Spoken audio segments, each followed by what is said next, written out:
आज के वीडियो में हम लोग पढ़ने वाले हैं प्रश्नावली 8.1 का प्रश्न संख्या 3। तीसरा नंबर क्वेश्चन है, यदि साइन ए बराबर 3/4 तो कॉस ए और टेन ए का मान परिकलित कीजिए। बहुत सिंपल है। सबसे पहले क्या करना है, आपको एक समकोण त्रिभुज खींच लेना है, ठीक है। उसके बाद उसका नाम दे देना है।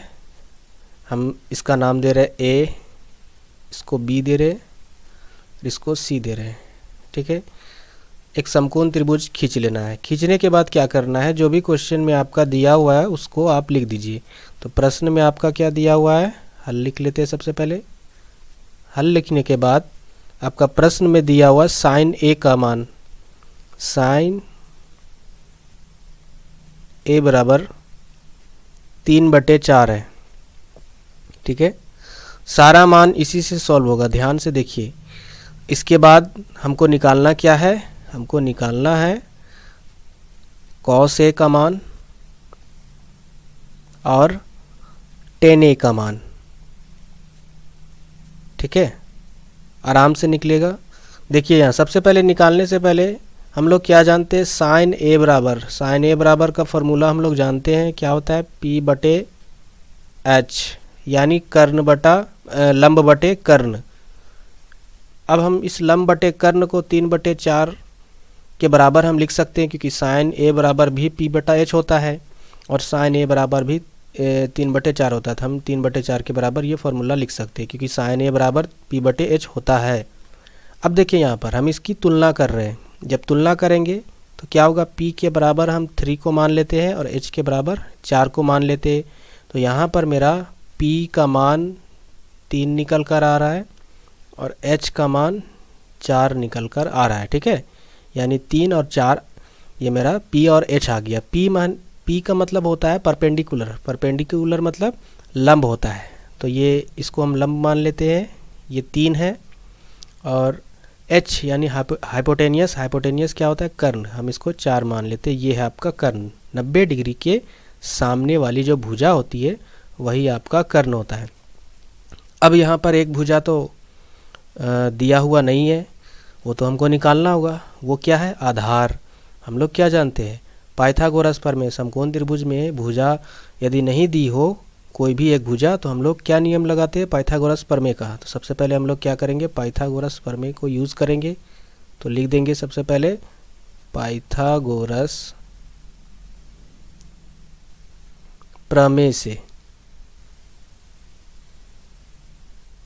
पाइथागोरस प्रमेय से आखिर क्या है, ये है आपका कर्ण स्क्वायर यानी H² बराबर लंब स्क्वायर यानी परपेंडिकुलर स्क्वायर P² प्लस आधार स्क्वायर यानी B, बेस होता है B² यानी कर्ण स्क्वायर बराबर लंब स्क्वायर प्लस आधार स्क्वायर, या फिर इसको बोल सकते हैं H² बराबर P² प्लस B²। यहाँ से हमको आराम से ये B निकल जाएगा, क्योंकि हमको यहाँ पर बेस ही फाइंड करना है। तो H यानी कर्ण मेरा कितना दिया हुआ है, यहाँ देखिए ये कर्ण आपका 4 दिया हुआ है। हम इसको लिख सकते हैं 4 का square is equal to P कितना दिया हुआ है, यानी परपेंडिकुलर यानी लंब 3 दिया हुआ है, ये आपको दिख रहा होगा BC।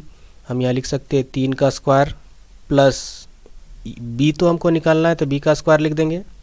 4 का स्क्वायर कितना होता है, 16 इज इक्वल टू 3 का स्क्वायर 9 प्लस B²।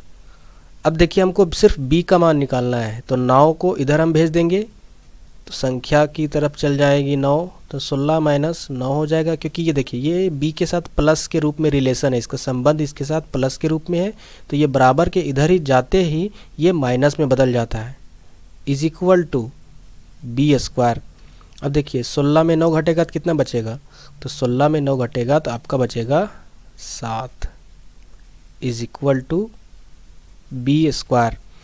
हमको B का मान निकालना है, ना कि B² का। तो हम सिर्फ क्या करेंगे, B का मान निकालने के लिए स्क्वायर को इधर भेज देंगे, तो B का मान निकालेंगे तो स्क्वायर इधर आके रूट में बदल जाता है, रूट के अंदर में 7 चला जाएगा और बराबर के इधर क्या बचेगा, B, यानी B का मान मेरा √7 निकल गया, यानी इसका मान क्या है, √7।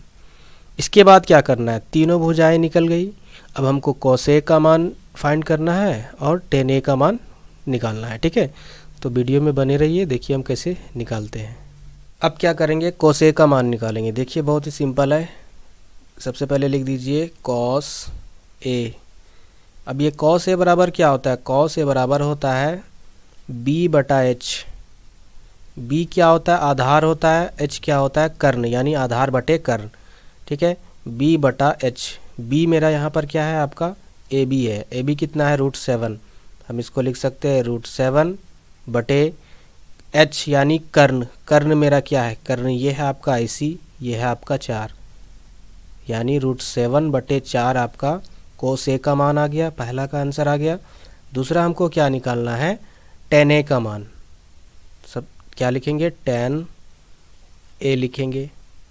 tan ए बराबर, ध्यान से देखिए, tan ए बराबर क्या होता है, tan थीटा बराबर होता है, फॉर्मूला आपका होता है P बटे B। P का मतलब होता है परपेंडिकुलर यानी लंब होता है, और B का मतलब आधार होता है यानी लंब बटे आधार, इज इक्वल टू, अब लंब कौन है, लंब मेरा यहाँ पर 3 है यानी BC वाला मान। हम यहाँ क्या लिख देंगे, 3 बटे B का मान क्या है, B यानी आधार √7, हम नीचे लिख देंगे √7। ये आपका tan ए का मान निकल चुका है। तो इस तरह से आप क्वेश्चन नंबर 3 को बना सकते हैं। आप इसको एक बार कॉपी में बना लीजिए, आपको अच्छी तरीके से समझ में आ जाएगा।